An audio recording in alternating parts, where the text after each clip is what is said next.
할렐루야. 예, 반갑습니다. 우리가 매번 여러분 주일은 중요한데요. 1년에 여러 번 주일이 있는데 사실 오늘은 굉장히 뜻깊은 그러한 주일입니다. 왜냐하면요.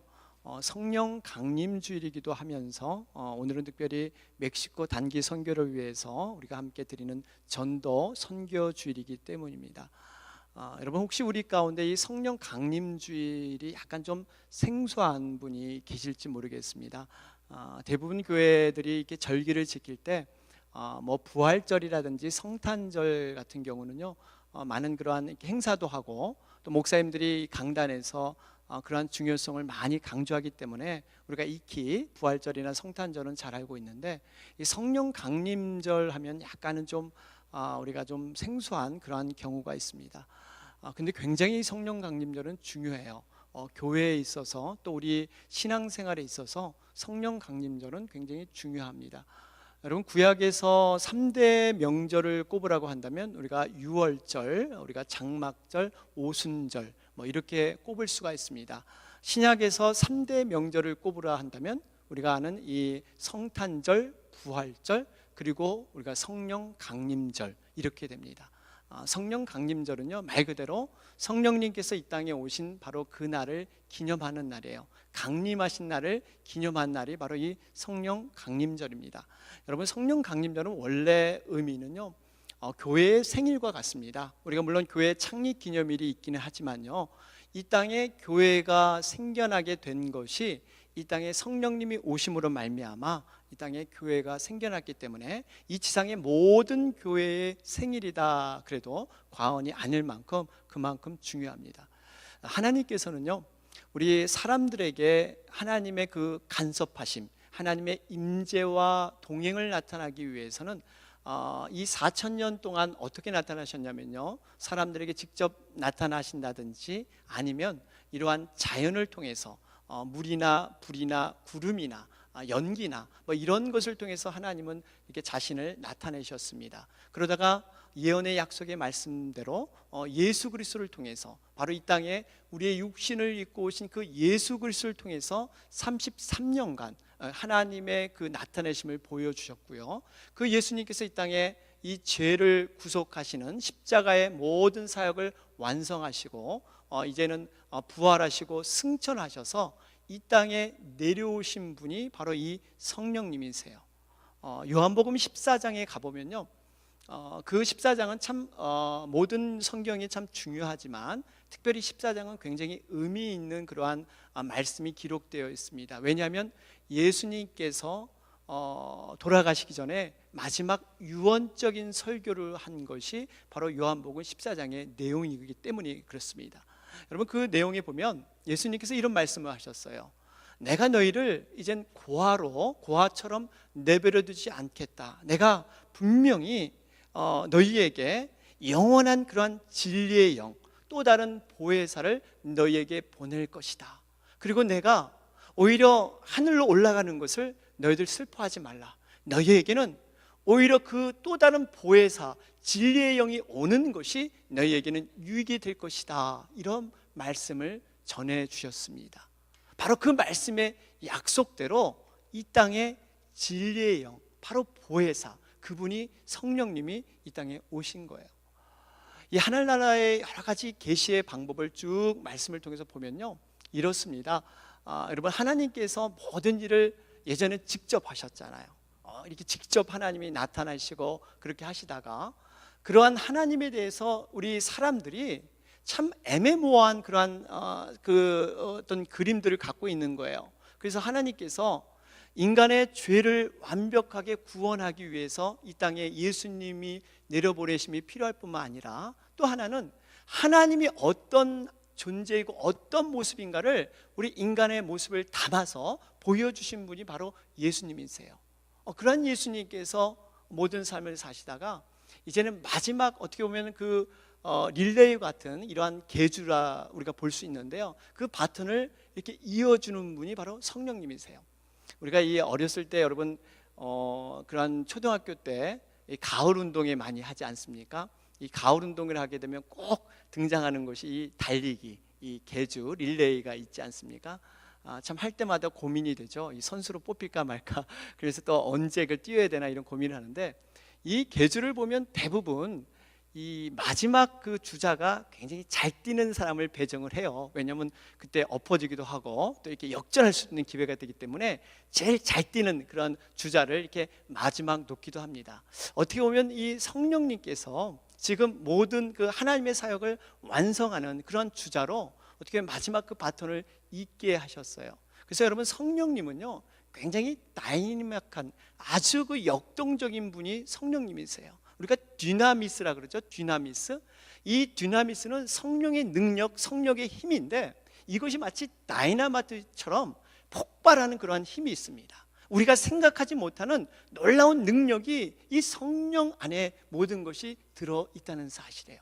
그래서 우리가 이 성령님을 잘 이해해야 돼요. 우리가 신앙생활에 있어서 이 성령님을 놓치게 되면 마치 빈 껍데기처럼 정말 온전한 그 알맹이 없는 이러한 빈 껍데기의 신앙생활을 하기 쉽기 때문에 이 성령님을 바로 알고 바로 인식하는 게 중요합니다.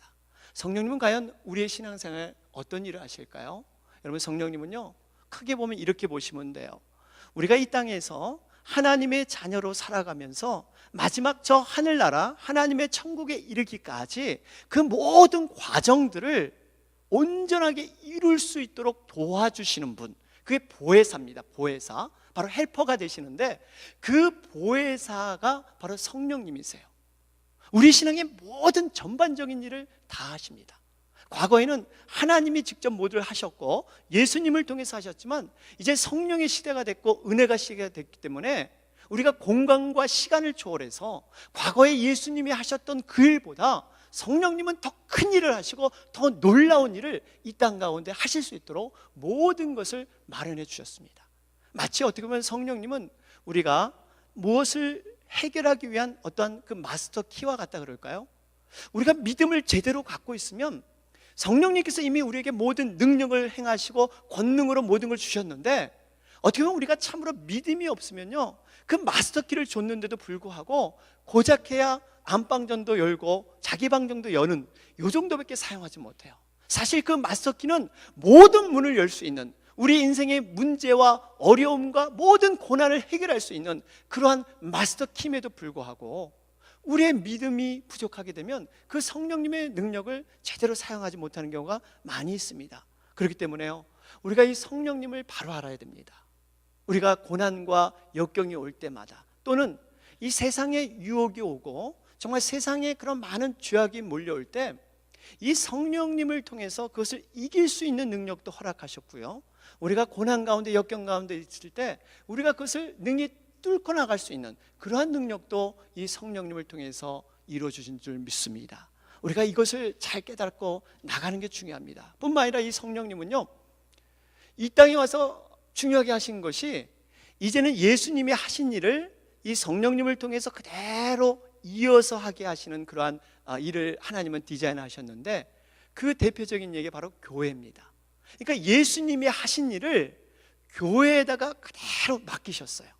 이 땅에, 지상에 세운 것은 이 가정과 교회밖에 하나님의 기관이 없는데요, 이 교회에 특별히 우리 구성원인 이 교인들을 통해서, 믿는 자를 통해서 예수님이 하신 일을 그대로 할 수 있도록 그렇게 맡기셨습니다.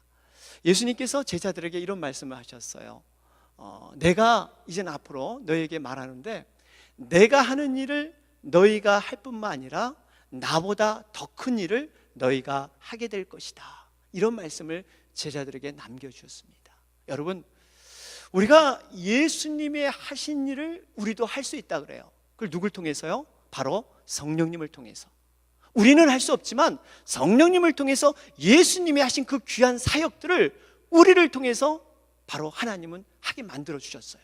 그러면서 이 중요한 일, 더욱더 큰 일을 하게 할 것이다. 여러분, 그 큰 일이, 중요한 일이 뭐겠습니까? 바로 영혼 구원하는 일이에요. 천하보다 귀한 한 영혼을 구하는 이 일을 바로 우리에게 맡겨주셨습니다. 그래서 사도행전 여러분 2장을 보면요, 이 오순절 다락방에 정말 호련히 급한 바람이 여러분 임하지 않습니까? 그러면서 불의 혀 같은 것이 갈라져서 각 각자의 심령 가운데 120명의 모든 성도들 머리 위에 정말 성령의 충만함이 일어나게 됩니다. 그런데 놀라운 것은 성령 충만함이 일어났을 때 그들에게 나타난 현상들이에요. 과연 성령 충만함이 받았을 때 그들이 가장 먼저 나타난 증거고 열매고 현상이 무엇인가 하는 것입니다. 어떤 것이었습니까?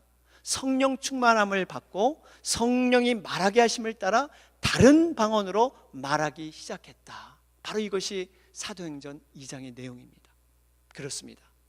성령 충만함을 받는다는 것은요, 성령에 사로잡히게 됨을 여러분 믿으시기 바랍니다. 성령 충만하다는 게 뭐예요? 성령에 사로잡힌 바가 되고 이젠 성령의 음성을 듣고 성령이 원하시는 그러한 명령과 사역을 행하는 것, 여러분 이것이 성령 충만이지 않습니까? 그런데 지금 성령 충만함을 받고 제일 먼저 하는 게 뭐냐면요, 다른 방언으로 말하기 시작했다는 거예요. 다른 방언. 이게 뭐예요?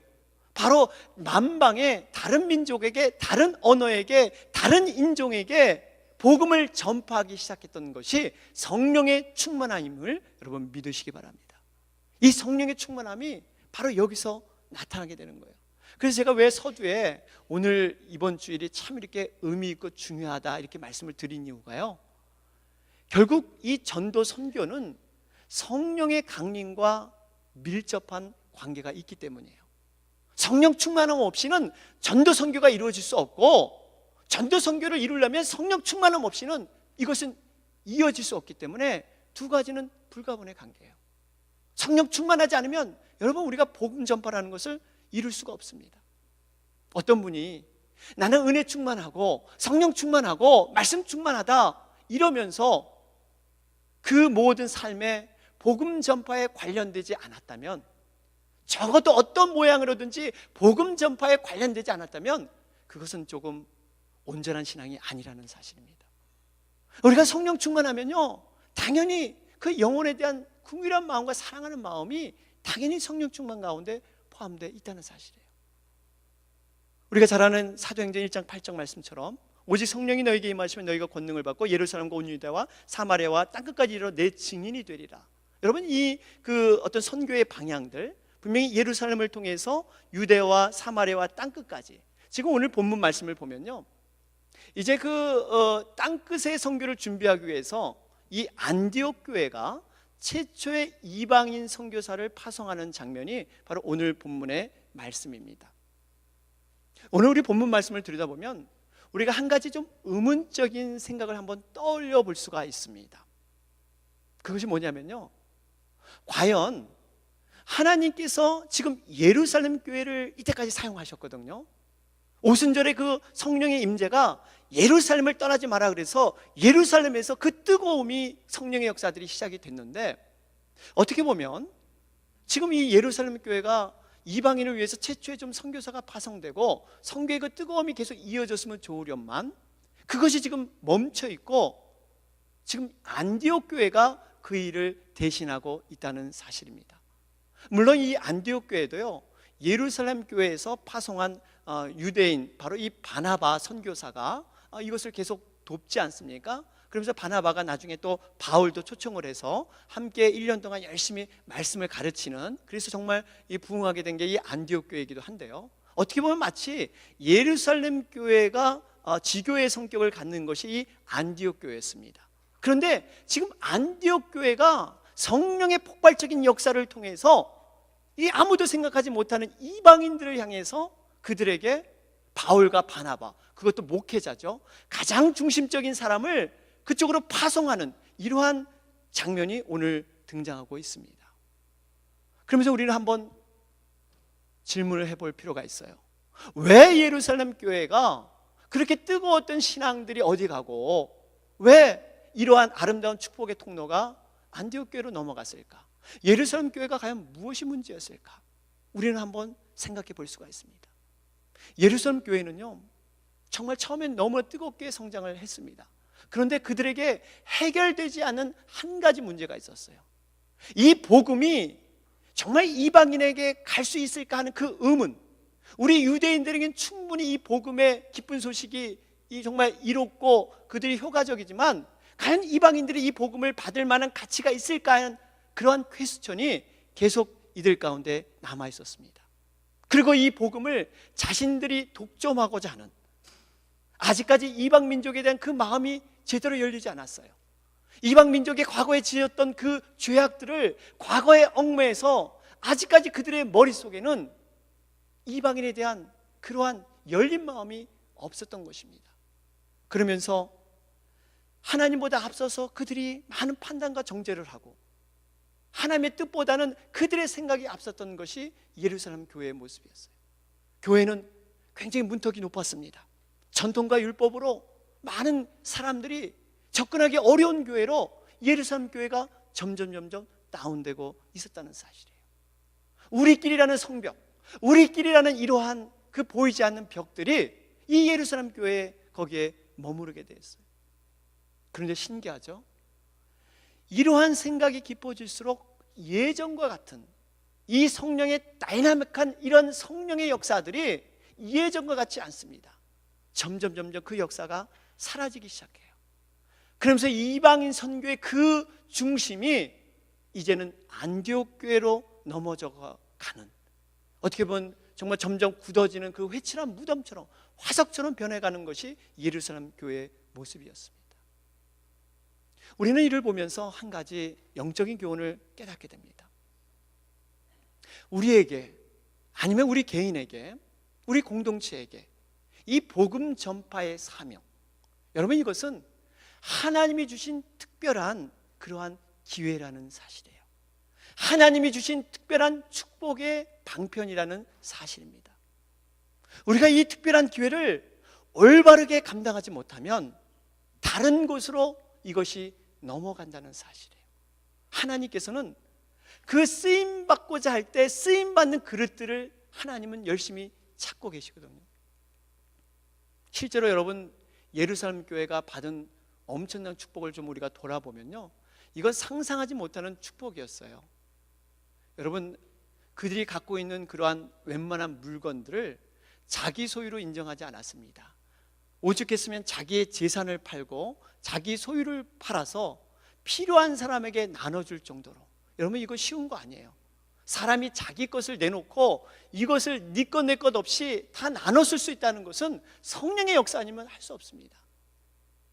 그들이 성전에 모일 때요, 그냥 하루 이틀 모이거나 특별한 뭐 부흥회 때, 새벽 기도 때 모인 게 아니라 날마다 성전에 모이기를 힘썼다 그랬어요. 날마다. 여러분이 직장 갔다 와서 누가 오라고 하지도 않는데 교회에 와서 기도하고 싶고 교회에 와서 찬양하고 싶고, 이런 마음들이 이 지금 예루살렘 교회에 있었다니까요.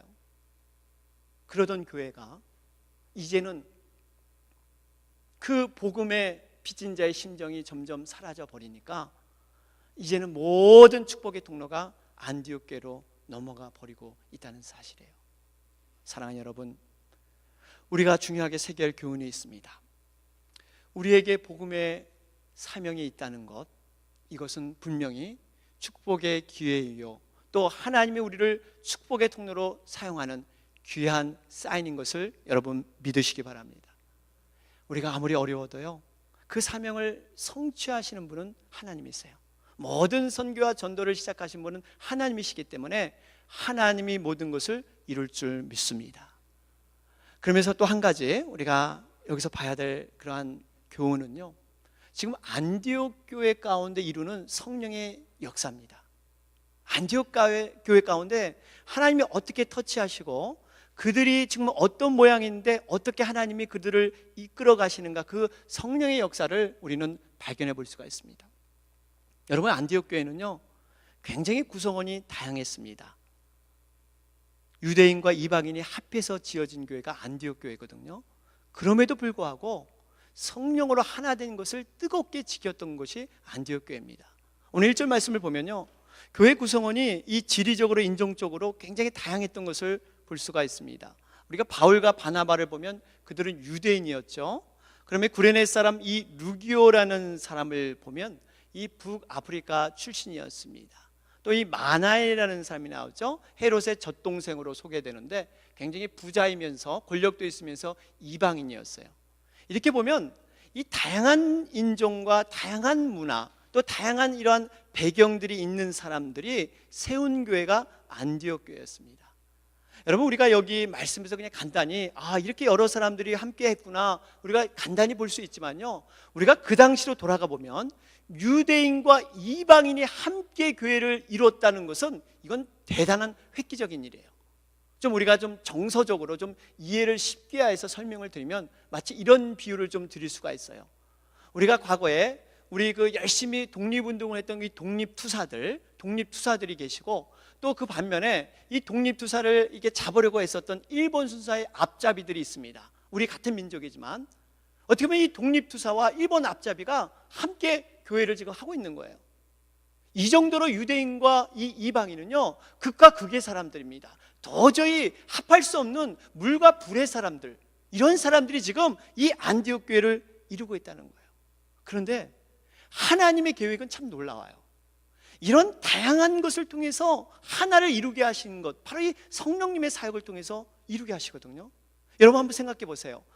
정말 동일한 어떤 집단이나 동일한 성격, 동일한 문화가 있는 사람이 교회를 하나 이루는 것은 그리 어렵지 않습니다. 같은 부류끼리 이루긴 쉬워요. 왜냐하면 그것은 성령의 역사가 아니더라도 인간적인 어떤 친교와 인간적인 관계에서 충분히 하나 될 수 있는 가능성이 있어요. 그런데 이 안디옥 교회를 보면 이렇게 다양한 이러한 사람들이 하나 될 수 있는 것은 성령의 역사 아니면 하나가 될 수 없습니다. 하나님께서는 이걸 보신 거예요. 세상 사람들이 아마 그렇게 생각했을 거예요. 안디옥 교회가 세워졌을 때 이런 얘기를 하지 않았을까요? 야, 안디옥 교회 내가 잘 안다. 유대인과 이방인들 같이 모여있는 교회, 그 교회 안 돼. 내가 화가 나건데 유대인과 이방인은 도저히 하나 될 수 없는 그러한 부류들이야. 저 교회 조만간에 좀 있으면 문 닫을 거야. 아마 세상 사람들이 그렇게 생각했을 거예요. 그런데 성령의 역사가 임하니까 세상 사람들이 생각하는 그 이성과 상식을 깨고 거기서 불같은 성령의 역사가 하나 되는 역사가 일어난 거예요. 그래서 크리스찬 이름이 안디옥 교회에서 생기지 않았습니까? 우리가 생각하기에는 깨져야 될 교회가 어떻게 저렇게 하나가 될 수 있어? 저들을 우리가 크리스찬이라고 부르자. 그래서 크리스찬 그렇게 이름이 생겨난 거예요. 여러분, 이런 역사들을 왜 하나님이 허락하셨을까요? 오로지 성령의 교통함만 의지하기 위해서. 인간의 모든 술수와 모든 방법은 제외하고 오로지 성령의 교통함을 의지해서 하나 되게 하는 역사를, 좋은 모델을 안디옥 교회를 통해서 보여주신 거예요. 그러면서 다양한 사람들을 통해서 다양한 은혜를 경험하게 하세요. 우리가 우리 자신만 경험한 그 하나님이 전부가 아니라는 거예요. 이 제한된 하나님이 아니라 다양한 분들을 위해서, 다양한 그러한 그 배경 환경을 통해서 역사하신 그 하나님의 그 흔적들, 성령의 역사들을 서로 교류하게 하는 거예요. 그래서 여러분, 이 지상의 교회가 다양한 사람들이 모여 있는 거예요. 이 다양하다는 것이 여러분 얼마나 감사한지 몰라요. 내가 하지 못한, 내가 경험하지 못한 것을 저분이 경험할 수가 있고, 저 다름을 통해서 하나님의 합력할 선을 이루기 때문에 우리가 이 다양성이 인정돼야 됩니다. 이러한 다양성, 그 다양성을 이루는 것이 성령의 역사예요. 저는 우리 교회 가운데 참으로 감사한 것은 다양한 분들이 많이 계세요. 그런데 이 다양한 것을 이제 묶는 역할, 이것이 바로 성교의 영이고 정말 성령의 교통함이 필요하다는 생각을 합니다. 이걸 위해서 우리가 기도해야 돼요. 이 기도밖에 우리가 이 정말 성령의 교통이 이룰 수가 없기 때문에 우리가 이를 위해서 정말 기도하는 것이 정말 필요합니다. 결론적으로 오늘 말씀 우리가 정리하면요, 이러한 안디옥 교회 참 다양한 사람들이 많았는데요, 이 교회가 금식하며 기도하기 시작할 때 어떤 성령의 역사들이 일어납니까? 오늘 2절을 보니까 성령이 가라사대, 성령이 드디어 말씀하기 시작합니다. 바나바와 바울을 따로 세우라고 말씀하시면서, 또 4절에 보니까 성령의 보내심을 받아 이제 성령님이 이제 선교지로 이동하게 하는 이러한 역할을 하게 하십니다. 이게 무슨 의미입니까? 선교는 기도에서 시작돼서 기도로 움직인다는 사실입니다. 우리가 기도할 때 비로소 성령님은 구체적으로 역사하기 시작해요. 우리가 기도하지 않으면 성령의 음성을 들을 수가 없고, 우리가 선교지로 가는 것, 이건 우리 힘으로 가는 게 아닙니다. 바로 성령님이 그 일을 하게 하시는 것, 이게 기도부터 시작된다는 사실이에요. 그래서 저희는 이번 2주간 6월 16일부터 되죠, 이 특별 새벽기도, 이 기간을 좀 우리가 정말 기도하기 원합니다.